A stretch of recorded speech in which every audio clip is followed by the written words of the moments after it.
Hi pre-calc. Okay, this will be the last video for the 1-4-1-5 combo. This is video 3. I'm going to cover the concept of the difference quotient and like one other little thing at the end.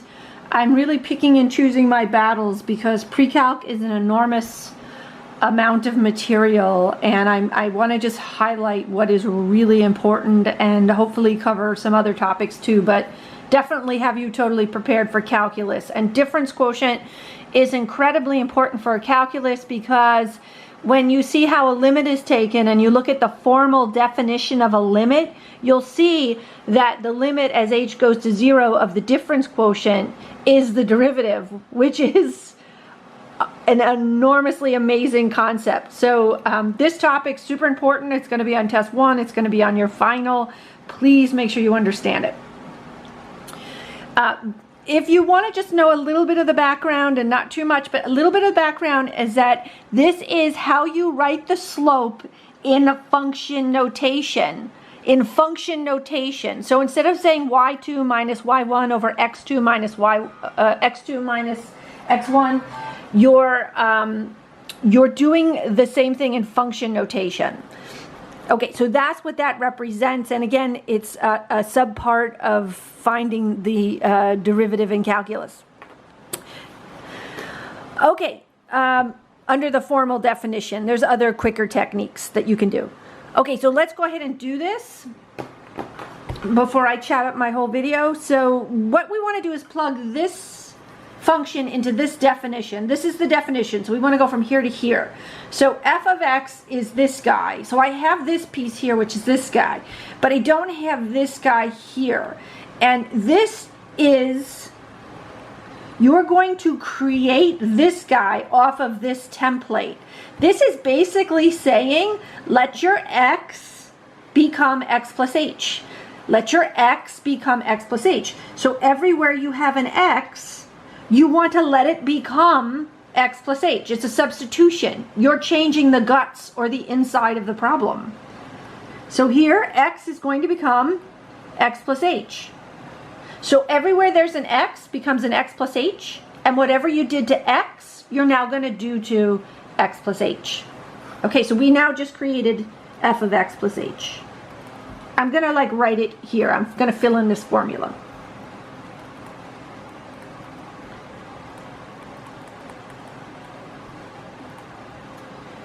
Now, right here, I'm going to try to stress areas where I see students have problems because I want you to all be very successful in this. This is very doable. You just got to get you got to dot your I's and cross your T's. This is important. Make sure you understand. This says subtract the function.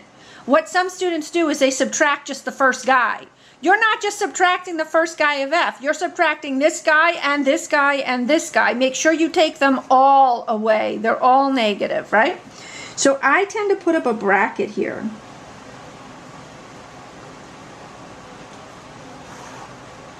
I tend to put up a bracket here just to make sure that students recognize that we're not just subtracting the first guy, we're subtracting all of f. So everybody over here should change sign. This is all over h. In the cases that I'm doing, I'm not defining h, but it is possible to put in a value for h. Okay, we're just gonna, like I said, this is gonna go fast. We're gonna just hit the nuts and bolts. This is a lot of algebraic simplifying. Right here is a FOIL. This is a FOIL, right? Make sure you see that correctly. This should give you 3 terms, not 2 terms, 3 terms. Let me just make sure. This, sometimes people screw this part up. This means you have 2 of these, right? This is a FOIL, right? X times x, x times h times x, h times h. This is a FOIL. Try to keep everything in alphabetical order. Okay, x squared, just because it's easier for your brain to then see the patterns. All right, so this is a FOIL. Make sure you get 3 terms from this guy, not 2.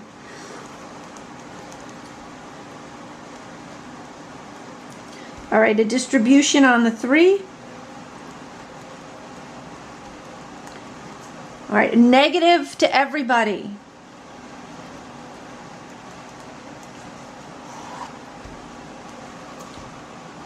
All right, there we are. First step done there.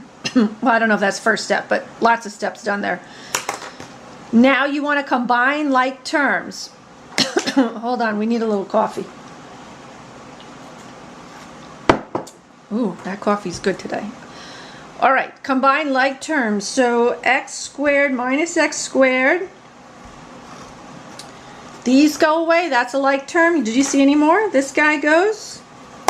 Right, if you notice, the only ones left standing have an h in them.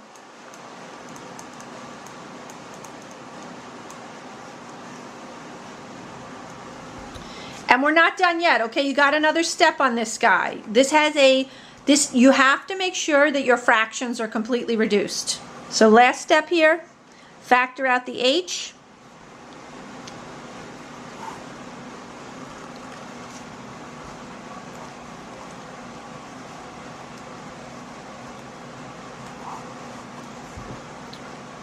Okay, and that's what you get.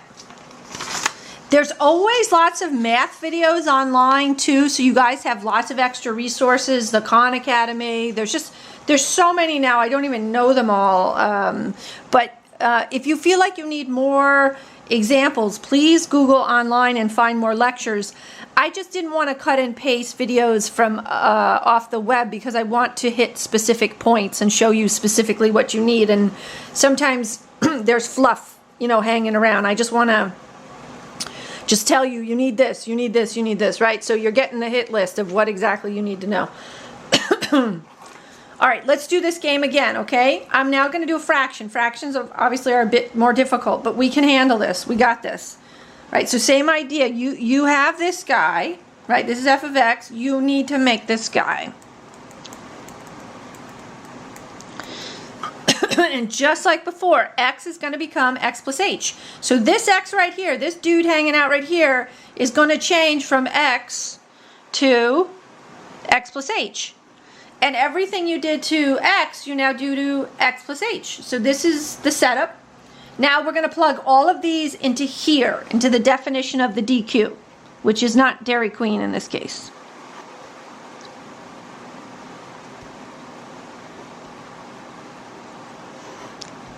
All right, so you see that? I took f of x plus h minus f of x, and I put it all over h. Again, h can be defined, but we're not doing it here. We're just going to leave h as h. This is what we call, you might know it, this is what we call a complex fraction. A complex fraction is when you have fractions within fractions. It's like the matrix of fractions, okay? Everybody's favorite. I know you're smiling over there. All right, now there's a couple ways to solve this. I'm just going to sort of take the easier route because I think it's easier for people to learn who don't like fractions, and I know there's at least one of you out there. The LCD for this is going to be these two items.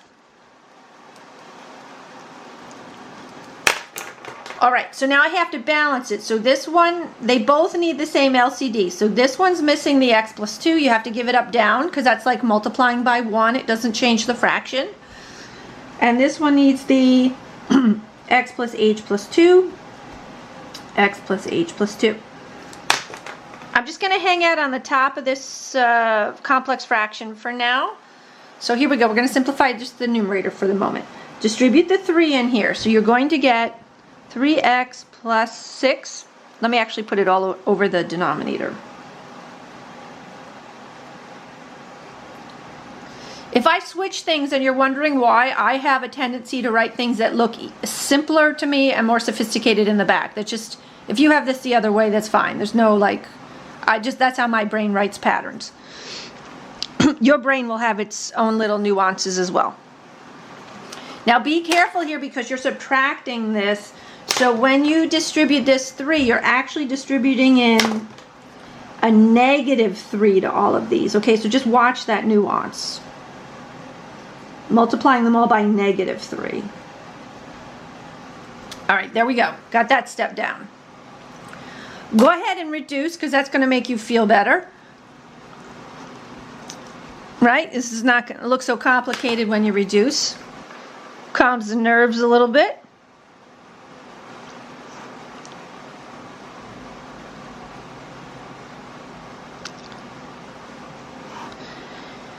All right, so I'm going to write this in a way that is easiest for the students that don't care for fractions so much. If it was me, per se, I prefer multiplying up down by 1 over h. That's the easiest way for me to collapse this fraction. If you understood what I just said, feel free to do that. But for people that don't like fractions, let me make this suggestion for you, because we're all getting to the end of this course and we're going to have a great summer.